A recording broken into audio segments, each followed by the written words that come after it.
بسم الله الرحمن الرحیم. السلام علیکم. نن به ان شاء الله مونږ د فرست ایئر د بایولوژي نه د تھرد چپټر کوم چې انزایم دی هغه نه په بل نوی ټاپک باندې خبر کوو. د ټاپک نوم زموږ سره دی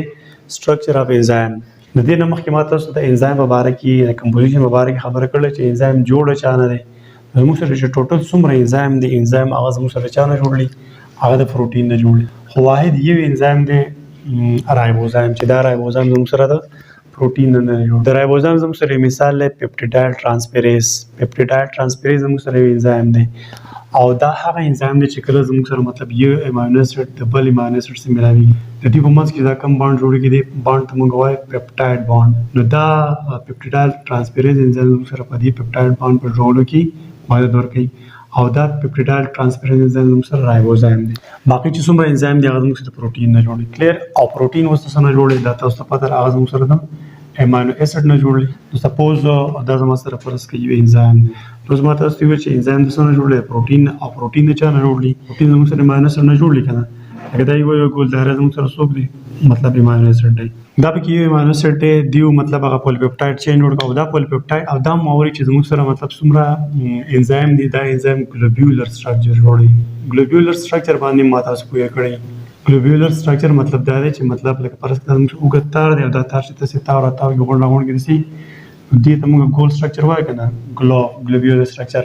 نو زموږ څه ټوټل انزایم لکه دا انزایم تاسو ګورئ دا اوس ګول دی زی سیده نه دی کنه ګول سټرکچر دی. نو په دې کې بیا مطلب سیکنډري او ټرشري او کوارټري چې کوم زموږ سره پروتین دي خبرې موږ په یو ټاپک کې کړلې په بایولوژیکل مالیکول کې الته تاسو ځان کته شي بهر انداز موږ سره مطلب یو کمپلیټ انزایم دی دا انزایم سره څنګه جوړه ماته استویل د پروتین او پروتین د امینو اسید نه جوړل. اوس په دې انزایم کې زموږ سره مین یو ځای خصوصي خاص چې هغه ځکه ته موږ سوای اکټیو سایډ ته وایي. دا انزایم به اوس دوباره د ځان جوړ کول کې پرس کې تاسو سره دا انزایم دی زموږ سره په دې کې اکټیو سایډ وسته وایي. اکټیو سایډ ته وګورئ دا چې کوم زبردي سور مارکر ځان جوړوم دا شو زموږ سره اکټیو سایډ. اکټیو سایډ به هغه ځای چې دلته کې به مطلب یو سیز مطلب په چا چې انزایم کار کوي هغه سیستم موږ سوای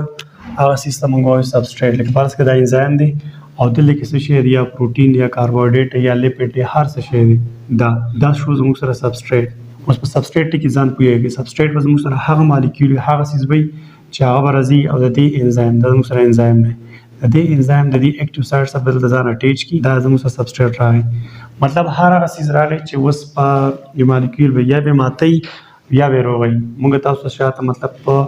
میکانیزم کې دا خبر کړی ده. نو دا سبستریټ چې کله دې سره میلاو شو اوس په دې ځان پوهیږي سبستریټ چې کله د انزایم سره میلاو شو نو دې په منځ کې دلته کې بانډ جوړي څه جوړي بانډ جوړي او دا بانډ به کولن بانډ نه دا به هایدروجن بانډ کېدی شي یا مطلب هغه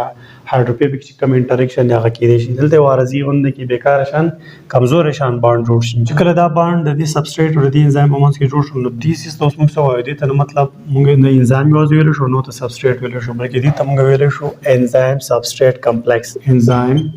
سبستریټ کمپلیکس دې ته ویل شو. ښه جناب زه اوس دوباره د اکټیو سایډ په اړه خبرو کوم. د اکټیو سایډ دلته موږ سره مطلب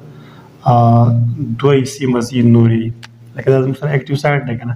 د دې اکټیو سایډ دوه مزید نورې حصې دي یو بانډینګ سایډ دی یو کیټالایټیک سایډ دی. بانډینګ سایډ په دې کې هغه ځای امینو اسید به وکړي چې مطلب هغه امینو اسید په دا کوم سبستریټ دی دې سره بانډ جوړ لکه فرض کړه دا سبستریټ به زه دوباره راوړم دا سبستریټ دی. نو په دې اکټیو سایډ کې یو داسې ځای دی چې هغې ته موږ بانډینګ سایډ وایو او یو ته ریکګنایز سایډ هم ویل شو ریکګنایز سایډ مطلب پیژنې به هم او چې وایي پیژنه نو بانډ به سم جوړي. دلته خو د دنیا سبستریټ کې دی شي کنه دوی زموږ سره کیټالایټیک سایډ دی. کیټالایټیک سایډ مطلب دا دی چې هغه ځای به اوس دا شي یا ماته یا به روغي. کلیر دا خبره یا ساده دا سبستریټ چې کوم راغلی لکه بالفرض کې زموږ سره غټ سبستریټ د وړو کې کول غواړي دا مطلب کیټالایټیک سایډ به مات کی کلیر غټو دا ماته موږ لانو د دې نه مطلب موږ له وړي وړي ټوکري جوړ کړل کنه دا وړي وړي ټوکري جوړ شي نو دا کوم چې وړي وړي ټوکري جوړ شي ته اوس موږ څه شی ویل شو دې ته موږ وایو پروډکټ. نو ما د انزایم د سټرکچر باره کې تاسو خبرو کړل دلته موږ اصل کې اکټیو سایډ وایو. اکټیو سایډ هغه ځای دی چې دا هغه سره سبستریټ راځي. سبستریټ څه ته وایي مطلب څوک چې ماته یا روغي کوم مالیکول چې کوم دي دلته چې مطلب دې سره ملاويږي هغه سبسټریټ په یا ما تیارو نه چې په کوم ځای کې دې اټیچ کیږي هغه ځای کې ته موږ اکټیو سایت او اکټیو سایت به مزید دوی سي دي یو د بایندینګ سایت او بل د موږ سره کیټالایټیک سایت. بایندینګ سایت مطلب هغه ځای کې وایي چې دا سبسټریټ په هغه ځای کې نښلي ځان به اټیچ کوي. دا یاد ساتئ دلته چې موږ کومه د دغه دی د اکټیو سایت په دې اکټیو سایت کې بدل زموږ سره مطلب امینو اسید کنه نو هغه امینو اسید په یا ساتي په بایندینګ سایت چې کوم دغه دی امینو اسید دی په زموږ سره چارج امینو اسید په هغه بس چارج منفي یا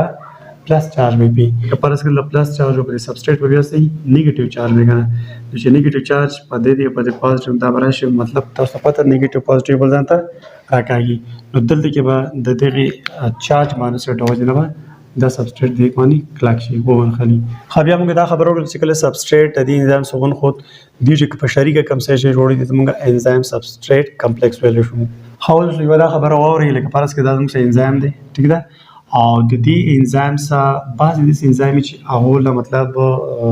بل کس راځي بل هیلپر راځي او هغه هیلپر دراتلو په وجه باندې لکه پارس کې دا موږ انزایم دی ٹھیک ده او دا پکې موږ سره شو یو بل سایت یو بل ځای دی د سبا بل هیلپر دلته وسط کړي لکه پارس کې دا موږ سره بل کس دی او دا بل کس چې کوم دی دا به نان پروتین دا اوس هم یاد ساتئ دا به پروتین نه جوړ انزایم خو د پروتین نه جوړ لګنه خو دا بل سیس چې راغی او د دسته دلته ځان اټیچ کو په دې کوم ځای کې چې دی اټیچ شو دغه ځای کې ته موږ وایو الوستریک سایت دا بار کوم سایت هم دا زموږ سره اکټیو سایت وګڼه او دلته چې د انزایم سره د هیلپ کول لپاره بل یو شی راځي نان پروتین سب مالیکول وای هغه به تاسو راځي او د سمنخري دغه علاقه ته موږ سوال الوستریک سایت دا کوم سیس چې راغی د سیس موږ سوال دې ته موږ وایو کوفیکټر نو د کوفیکټر دراتلو د وجې نه به دا انزایم مطلب اکټیویټ شي او چې دا اکټیویشن دا پر دې سبسټریټ سره بیا بانډ جوړ کې بیا مات کی نو وس چې کله دا کوفیکټر یا دا هیلپر راغی د ساټیج شو د انزایم سره نو دې انزایم ته اوس دې ټیم کې بیا موږ ویل شو کمپلیټ انزایم او د کمپلیټ انزایم د علاوه ته بل نوم ویل شي هولو انزایم اوس بیل پارس کا دا انزایم دی ٹھیک ده او د انزایم سره دې ټیم کې دا نان پروتین دا کوفیکټر لګیدل دی کنه دا د زده کوم دا ته ماده کوم دا کې خالي شو کنه الستریک سایت خالي شو نو په دې ټیم کې بیا دې انزایم ته موږ ویل شو دې انزایم ته موږ ویل شو اپوانزایم یو خبره اوس بل یا ساتي لکه دلته چې کوم زموږ سره دلته امینو اسید دی په دې اکټیو سایت باندې دا اکټیو سایت په دې اکټیو سایت باندې مطلب زموږ سره د دوه نو اخله د 12 پورې امینو اسید کې دی شي او هغه امینو اسید زموږ سره مطلب چارج امینو اسید په هغه بس چارج وي د دې علاوه بل خبره اوري دا کوم چې اکټیو سایت زموږ سره دی په دې ټول انزایم کې مطلب دی د 10% نه والا د 20% غوړ دی نه په 100% کې مطلب په ټوټل والیو د انزایم غوړ نو 10% نه والا د 20% پورې اکټیو سایت دا باقي زموږ سره د نور انزایم دی. ښه جناب اوس مونږ دلته کې دا خبرو کوم ټایپس اف انزایم زموږ سره مین په دوه قسمه باندې دی یو زموږ سره دی سیمپل انزایمز او بل زموږ سره دی کنجوګیټډ انزایم. سیمپل انزایم دا چې په دې کې به زموږ سره مطلب چې کوم یو امینو اسید ډبل امینو اسید سره ملاو شوی دی کنه ٹھیک ده دې زموږ سره څه شی جوړ کړی یو پولیپپټاید چین دی کې صرف امینو اسید استعمال شوی دی مطلب صرف پروتین نه لړنه خبره ده اوس د دې په مقابله کې زموږ سره کنجوګیټډ انزایم نه کنجوګیټډ انزایم مطلب دا دی چې په دې کې خو دا پولیپپټاید چین نه کنه مطلب د امینو اسید هغه چین مې ګلوبیولر سټرکچر به جوړ کړی لکه پرس کې تاسو موږ سره وز انزایم نه کلیر د بری کنجوګیټډ انزایم کې د پروتین دی او د پروتین سره سره به اوس پکې لکه پرس کې دا چې کوم تور کلر د شو کوم دا پرس کې موږ سره امینو اسید دی پروتین د دې علاوه پکې موږ سره بل څه کوم استعمال دي سور مارکر چې ما شو ورته د امینو اسید نه پکې علاوه بل څه کوم استعمال دي شي کنجوګیټډ مطلب دا دی چې دوه ډیفرنٹ شي نه ملاوي شي هغه یو شی جوړ کړي موږ کنجوګیټډ وایو دا شو زموږ سره نننې ټاپک سټرکچر اف انزایم مبارک موږ خبرو کړه مطلب اکټیو سایت الستریک سایت سبسټریټ پروډکټ انزایم سبسټریټ کمپلیکس کوفیکټر کمپلیټ انزایم هول انزایم اپوانزایم او د دې علاوه مطلب ټایپس انزایم باندې موږ مطلب خبرو کړو زه امید کوم تاسو په دې ټاپک وی شي ان شاء الله بیا په نوې ټاپک کې ملاقات کیږي ثانک یو الله حافظ